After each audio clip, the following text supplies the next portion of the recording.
안녕하십니까. 박훈탁TV입니다. 제3차 세계대전을 피하려면 팔레스타인 국가를 창설해야 합니다. 방송 전에 한 말씀 드리겠습니다. 여러분들 잘 아시다시피 제 방송에는 광고가 잘 들어오지 않습니다.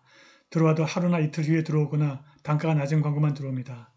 여기 후원 계좌 있습니다. 자율구독료 부탁드립니다. 구독, 좋아요, 알람 설정 부탁드립니다. 세계에서 세 번째로 오래된 교회가 10월 7일 하마스의 공격에 대한 대응으로 가자지구에 대한 초토화 공격의 일환으로 이번 주 이스라엘에 의해서 폭격을 받았습니다. 이스라엘이 갈 곳 없는 팔레스타인 난민들의 성역 역할을 했던 역사적 성 포르피리우스 그리스 정교회를 이스라엘이 폭격한 이후 수많은 사람들이 사망하고 많은 수가 부상을 입었다고 합니다. 이스라엘 방위군은 교회를 공격했다고 인정했지만 인명피해는 언급하지 않았습니다. 성 포르피리우스는 1150년에 건축된 가자에서 가장 오래된 교회입니다. 이 교회는 가자의 유서 깊은 동네에 위치하고 있고 기독교인, 무슬림 그리고 난민과 도움이 필요한 모든 사람들에게 피난처와 성역을 제공하여 기독교인의 참된 모습을 보여줍니다. 그리스 정교회 예루살렘 총대주교청이 이스라엘군에게 가장 강한 비난을 표명했습니다. 교회와 그 기관을 표적으로 삼는 것은 무고한 시민, 특히 지난 13일 동안 주거지역에 대한 이스라엘의 공습으로 집을 잃은 어린이와 여성을 보호하기 위해서 제공하는 쉼터와 함께 무시할 수 없는 전쟁범죄를 구성한다고 총대주교가 말했습니다. 이스라엘은 이 정교회 건물에 테러리스트가 숨어있다는 이유로 공격을 정당화하면서 전혀 반성하지 않고 있습니다. 공습으로 거주지가 파괴된 지역 팔레스타인 무슬림 주민 왈라소베는 성 포르피리우스가 모든 사람들이 한 가족처럼 느껴지도록 만들어진 성소라면서 이재민 가족을 돕기 위해서 24시간 쉬지 않고 자원봉사를 하는 신부들과 교회의 다른 사람들로부터 엄청난 지원을 계속 받고 있다고 말했습니다. 만약 이스라엘이 앞으로 며칠 안에 가자지구 침공을 한다면 헤즈볼라는 대규모 지진 공격으로 보복할 것이라고 호세인 아미르 압돌라한 이란 외무장관이 이번 주에 약속했습니다. 공개 경고에서 아미르 압돌라한은 이스라엘 방위군들이 가자지구를 침공하고 하마스 목표물만 노린다고 주장하면서도 무고한 사람들을 계속 학살하는 동안 이란은 가만히 앉아있을 생각이 없다고 이스라엘에게 알렸습니다. 만약 이란이 시리아의 무장단체를 통하거나 헤즈볼라의 전투 참여 결정을 지지하는 등 직접적이든 간접적이든 개입한다면 하마스와 이스라엘 사이의 싸움은 지역전쟁으로 바뀔 것이라고 악시오스가 보도했습니다. 유엔을 통해서 이스라엘에 보낸 이란의 메시지는 바이든 행정부가 이란의 지원을 받는 이란과 레바논이 지원하는 헤즈볼라의 전쟁 참여를 저지하려고 노력하는 가운데 나온 것입니다. 이번 주 미국은 항공모함 전단과 전투기를 이 지역에 파견했습니다.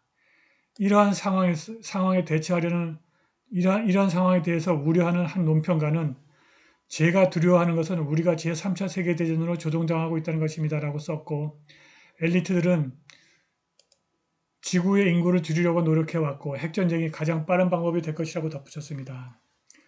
지난 이틀 동안 이라크와 시리아에서 미군 기지 4곳이 공격을 받았습니다. 미국은 중동에서 대규모 전쟁에 말려들고 있습니다. 워싱턴은 이에 대해서 이란과 러시아를 처벌하겠다고 위협하고 있습니다. 10월 19일 목요일입니다. 드론과 미사일이 이라크 서부 안바르 지방에 있는 아인 알라사드 공군기지를 공격했다고 로이터 통신이 보도했습니다.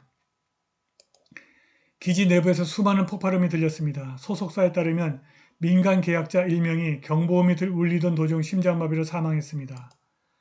바그다드 국제공항 인근의 또 다른 미군 기지도 미사일로 공격을 받았는데 익명의 소식통은 로이터 통신에게 미군을 향해서 두 발의 미사일이 발사됐다고 전했습니다.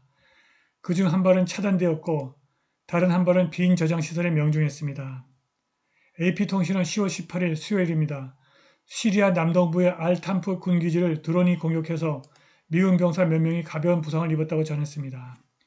시리아의 코노코 가스전 미군기지에서 5건의 폭발음이 들렸고 현지 언론은 미국이 통제하는 동부 아로마르 유전에 대한 미사일 공격을 보도했습니다. 이라크에는 총 2,500명의 미군이 주둔하고 있고 시리아에는 900명이 주둔하고 있습니다. 미군 시설에 대한 공격은 친이란 시아파 민병대가 조직한 것이었습니다. 이라크 이슬람 저항 세력은 코노코 기지에 대한 로켓 공격이 자신들의 소행이라고 주장했습니다. 이러한 공격은 10월 19일 목요일에 바이든이 이스라엘과 우크라이나 전쟁을 위해서 의회로부터 예산을 확보하려고 대국민 연설을 하던 중에 발생했습니다. 민주당은 2024년 선거에서 승리하려면 반드시 이러한 전쟁에서 승리해야 합니다. 바이든은 의회가 우크라이나와 이스라엘에 돈을 할당해주지 않으면 테러리스트와 독재자가 승리할 것이라면서 1천억 달러 규모는 미국의 대리들이 러시아와 이슬람 세계가 싸우기 위한 작은 투자라고 말했습니다.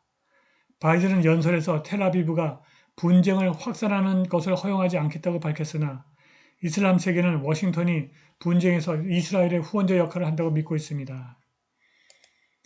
인접 국가의 미군 기지에 대한 공격은 분쟁이 이미 이스라엘 하마스의 한계를 넘어섰음을 보여줍니다.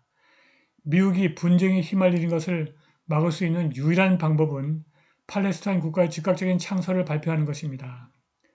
이것이 이루어지지 않으면 이슬람 세계는 미국에 맞서 단결할 것입니다. 미국이 여러 기지를 잃고도 정신을 차리지 못한다면 무슬림은 더욱 적극적인 조치를 취하게 될 것입니다. 지난 2주 동안 바이든은 항공모함 2척과 기타 전함, 해병대 약 2,000명을 포함한 해군 병력을 중동에 파병했는데 그들은 모두 헤즈볼라, 예멘 그리고 이란의 표적이 될 수 있습니다. 푸틴이 러시아 항공우주군에 킨잘 극초음속 미사일 시스템을 탑재한 미그 31 항공기로 흑해 상공의 지속적인 순찰을 시작하라고 지시한 것은 우연이 아닙니다.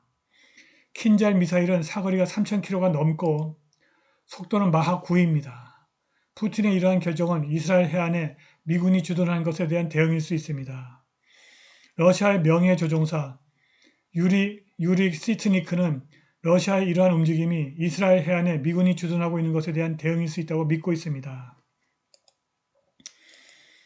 킨잘 극초음속 미사일은 수상함, 지휘소, 공군 기지 및 대공 방어 시스템을 파괴하도록 설계되어 있습니다. 초당 최고 4,080m의 속도에 도달하는 이 극초음속 미사일은 500kg의 탄두를 탑재하고 3,000km를 날아갈 수 있습니다. 2022년 3월 킨잘 극초음속 미사일이 우크라이나의 특수군사작전 중 처음 사용되었는데 미군은 이것을 방어할 시스템이 없습니다. 미국이 팔레스타인 국가 창설을 선언하고 물러나야 제3차 세계대전을 막을 수 있습니다. 오늘 방송은 여기까지입니다. 감사합니다.